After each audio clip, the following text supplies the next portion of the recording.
નમસ્કાર વિદ્યાર્થી મિત્રો, આજનો આપણો ટોપિક છે estimation of penicillin. Aim two determine the potency of the given sample of penicillin. એટલે કે અહીં આપેલા પેનિસિલિનના નમૂનાની પોટેન્સી શોધવી. અહીં પેનિસિલિન એ એન્ટીબાયોટિક ડ્રગ્સ છે. એન્ટીબાયોટિક એટલે કે પ્રતિજીવી ડ્રગ્સ છે. પ્રતિજીવી એ ગુજરાતી શબ્દ છે અને એન્ટીબાયોટિક ડ્રગ્સનો રોલ એ જીવાણુની વૃદ્ધિ અટકાવે છે અથવા જીવાણુઓનો નાશ કરે છે. અહીં પેનિસિલિનની પોટેન્સી શોધવી છે એટલે કે 1 મિલીગ્રામ પેનિસિલિન ડ્રગ્સ વડે કેટલા માઇક્રોગ્રામ જીવાણુની વૃદ્ધિ અટકાવી શકાય તે આંકને પોટેન્સી તરીકે ઓળખવામાં આવે છે. અહીં આપણે પેનિસિલિનના નમૂનાની પોટેન્સી શોધવાની છે.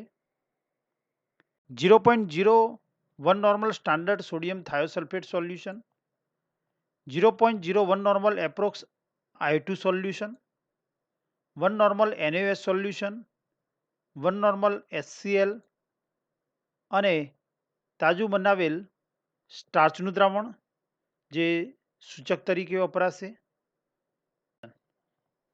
અહીં પેનિસિલિનની પોટેન્સી શોધવા માટે આયોડોમેટ્રિક ટાઇટ્રેશનનો ઉપયોગ કરીશું. પેનિસિલિન એ આયોડિન શોષવાનો ગુણધર્મ ધરાવતું નથી, એટલે કે પેનિસિલિન અણુમાં આયોડિન શોષવાનો ગુણધર્મ નથી, પરંતુ પેનિસિલિનનું જો જળ વિભાજન કરવામાં આવે તો તેમાંથી ઉત્પન્ન થતા પેનિસિલિક એસિડ એ આયોડિન શોષવાનો ગુણધર્મ ધરાવે છે અને પેનિસિલિક એસિડનો એક અણુ આયોડિનના 8 પરમાણુ શોષે છે.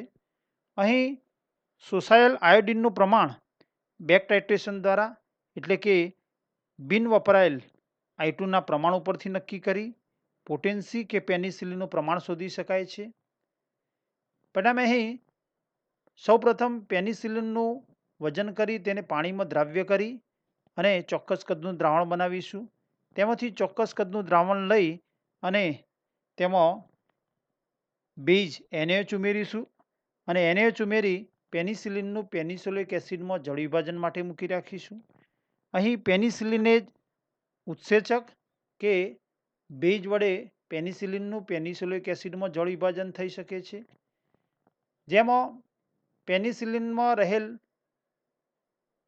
લેક્ટમ ચક્ર CONH એમાઇડ સમૂહ ચક્રમાં છે, જેને લેક્ટમ તરીકે ઓળખવામાં આવે છે અને જળ વિભાજન દરમિયાન અહીં લેક્ટમ ચક્ર તૂટે છે અને ત્યાં પાણીનો અણુ ઉમેરાય છે. પરિણામે અહીં નાઇટ્રોજન અને કાર્બન વચ્ચેનો બંધ તૂટતો કીટોનિક ગ્રુપ કાર્બોક્સિલિક ગ્રુપમાં અને નાઇટ્રોજન સાથે હાઇડ્રોજન જોડાય છે અને પેનિસિલિક એસિડ બને છે, જે આયોડિન શોષવાનો ગુણધર્મ ધરાવે છે. અહીં R બરાબર જો CH2C6H5 બેન્ઝાઇલ સમૂહ હોય તો તેને બેન્ઝાઇલ પેનિસિલિન કે પેનિસિલિન G તરીકે ઓળખવામાં આવે છે.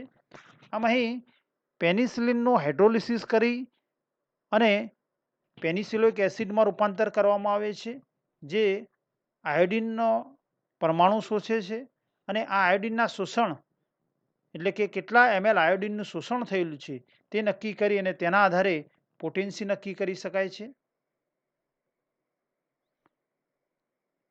પ્રોસિજર એની અંદર સેક્શન 1 ની અંદર સ્ટાન્ડર્ડાઇઝેશન ઓફ I2 એટલે કે આયોડિનનું ટાઇટ્રેશન દ્વારા એની એક્ઝેક્ટ નોર્માલિટી શોધીશું બ્લેન્ક ટાઇટ્રેશન દ્વારા.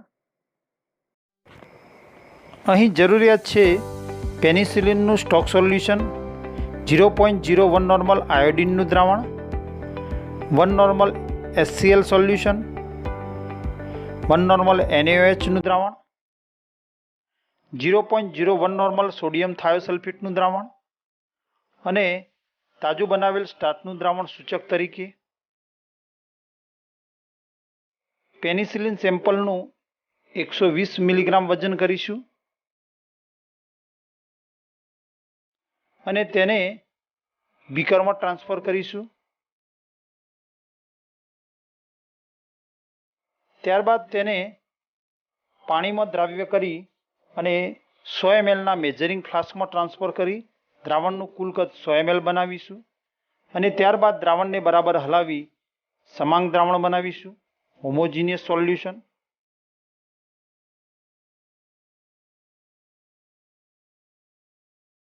સૌપ્રથમ સેમ્પલ રીડિંગ માટે 3 રિએજન્ટ બોટલ તૈયાર કરીશું. તે માટે સૌપ્રથમ 5 ml પેનિસિલિનનું ડાયલ્યુટ સોલ્યુશન લઈશું.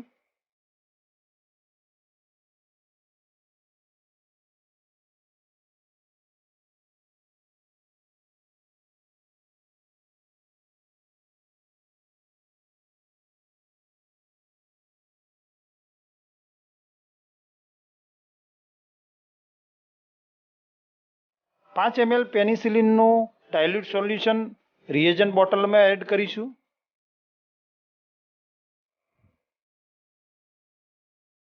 આ રીતે ત્રણેય રિએજન્ટ બોટલની અંદર 5-5 ml પેનિસિલિનનું ડાયલ્યુટ સોલ્યુશન ઉમેરીશું.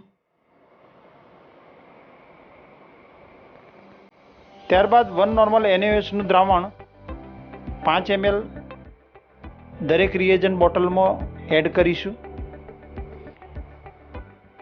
જે પેનિસિલિક એસિડમાં હાઇડ્રોલિસિસ માટે વપરાશે.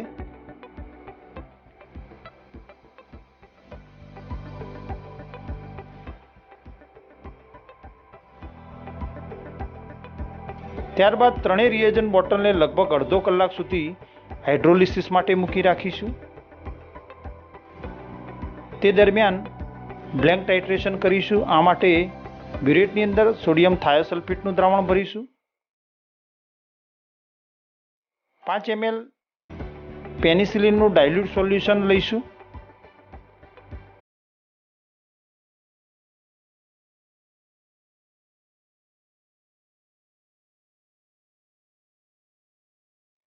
તેને કોનિકલ ફ્લાસ્કમાં ઉમેરીશું.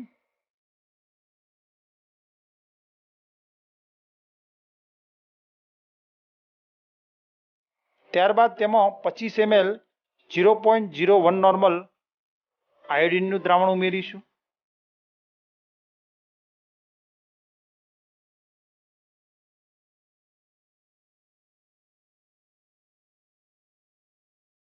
અને ત્યારબાદ તેમાં સૂચક સ્ટાર્ચનું દ્રાવણ ઉમેરી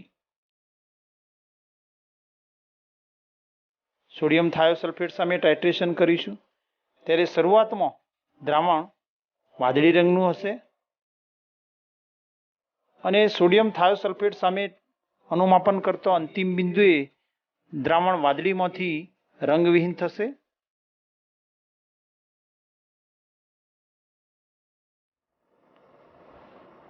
અહીં દ્રાવણ વાદળીમાંથી રંગવિહીન થઈ ગયેલ છે અને અંતિમ બિંદુ છે 25 ml. અહીં પ્રયોગમાં આપણે જોયું કે બ્લેન્ક ટાઇટ્રેશનમાં વપરાયેલ થાયોસલ્ફેટનું પ્રમાણ એ 25 ml છે. એટલે કે 25 ml થાયોસલ્ફેટ આયોડિનના ટાઇટ્રેશન અનુમાપનમાં વપરાય છે. Calculation. Section 1 exact normality of iodine solution.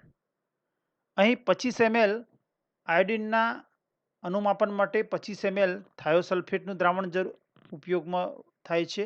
એટલે કે 25 ml થાયોસલ્ફેટ વપરાય છે અને તેના આધારે આયોડિનની એક્ઝેક્ટ નોર્માલિટી શોધીએ તો N1V1 બરાબર N2V2, N1V1 આયોડિન અને N2V2 થાયોસલ્ફેટ. અહીં આપણે આયોડિનની નોર્માલિટી શોધી છે, તેથી N1 ને કરતા બનાવીએ તો N1 બરાબર N2V2 upon V1. N2 થાયોસલ્ફેટની exact normality 0.01 અને અહીં બ્યુરેટ રીડિંગ છે 25 ml. V1 આયોડિનનું કદ આપણે 25 ml લીધેલું હતું, પરિણામે 0.01 ગુણ્યા 25 ભાગ્યા 25 બરાબર 0.01 નોર્મલ થશે. એટલે કે આયોડિનની એક્ઝેક્ટ નોર્માલિટી છે 0.01 નોર્મલ. Section 2 actual experiment. હવે एक्चुअल एक्सपेरिमेंट माटे अर्धो कलाक हाइड्रोलिसिस माटे त्रणेय रिएजन बोटल ने मूकी राख्या बाद दरेकनी अंदर 6 ml 1 नॉर्मल HCl નું દ્રાવણ ઉમેરીશું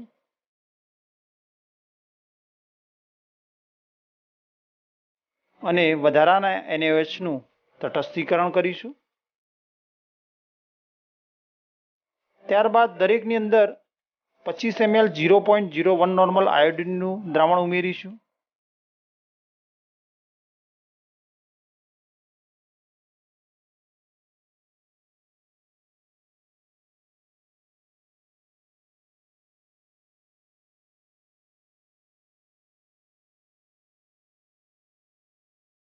અને ત્યારબાદ હાઇડ્રોલિસિસથી ઉત્પન્ન થયેલા પેનિસિલિક એસિડ વડે આયોડિનનું કન્ઝ્યુમ થાય એટલે કે આયોડિન શોષાય તે માટે લગભગ અડધો કલાક સુધી મૂકી રાખીશું।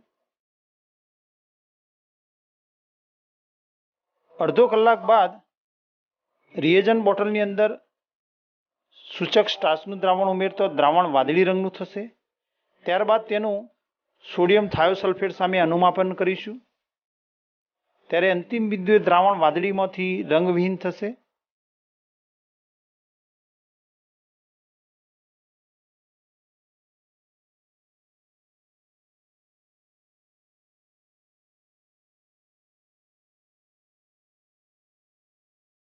અહીં અંતિમ બિંદુએ દ્રાવણ વાદળીમાંથી રંગવિહીન થયેલ છે અને અંતિમ બિંદુ છે 15.2 ml। એક્સપેરિમેન્ટમાં આપણને બ્યુરેટ રીડિંગ મળે છે 15.2 ml। કેલ્ક્યુલેશન એટલે કે unconsumed volume of 0.01 normal iodine solution is equal to 15.2 ml એટલે કે અહીં અનકન્ઝ્યુમ થયેલ આયોડિનનું પ્રમાણ 15.2 છે। So the consumed volume of 0.01 normal iodine solution by penicilloic acid is equal to એટલે કે પેનિસિલોઇક એસિડ વડે શોષાયેલ આયોડિનનું પ્રમાણ થશે ઉમેરેલ આયોડિનનું પ્રમાણ માઇનસ અનકન્ઝ્યુમ શોષાયેલ વગરના આયોડિનનું પ્રમાણ એટલે કે 25 ઓછા 15.2 બરાબર 9.8 ml થશે અને તેથી પોટેન્સી ઓફ પેનિસિલિન બરાબર 1667 ગુણ્યા difference in reading ml upon 2.52 into weight milligram of the penicillin in the given solution taken for the titration in the given sample. Potency of penicillin બરાબર થશે 1667 જે સ્ટાન્ડર્ડ પેનિસિલિન ડ્રગ્સની potency છે into difference in reading અહીં consume થયેલ આયોડિનનું પ્રમાણ upon 2.52 into weight of milligram titration માટે ઉપયોગમાં લીધેલ પેનિસિલિનના દ્રાવણમાં રહેલ પેનિસિલિનનું પ્રમાણ મિલીગ્રામમાં લઈશું। 1667 ગુણ્યા કન્ઝ્યુમ વોલ્યુમ ઓફ આયોડિન 9.8 છે અપોન 2.52 અને 120 મિલીગ્રામ આપણે પેનિસિલિન સેમ્પલનું વજન કરેલું છે અને તેને પાણીમાં ડિઝોલ્વ કરી અને 100 ml કદ બનાવેલ અને તેમાંથી 5 ml પેનિસિલિનનું ડાયલ્યુટ સોલ્યુશન અનુમાપન માટે ઉપયોગમાં લીધેલ છે એટલે કે 5 ml ડાયલ્યુટ સોલ્યુશનમાં 20મા ભાગનું એટલે કે 120 ભાગ્યા 20 એટલે કે 6 મિલીગ્રામ પેનિસિલિન ડ્રગ્સ હશે। પરિણામે 1667 ગુણ્યા 9.8 અપોન 2.52 ઇન્ટુ 6 મિલીગ્રામ અને ગુણોત્તરની કિંમત આવશે 1080.5 એટલે કે આપેલ પેનિસિલિન ડ્રગ્સની પોટેન્સી છે 1080.5। Thank you for watching.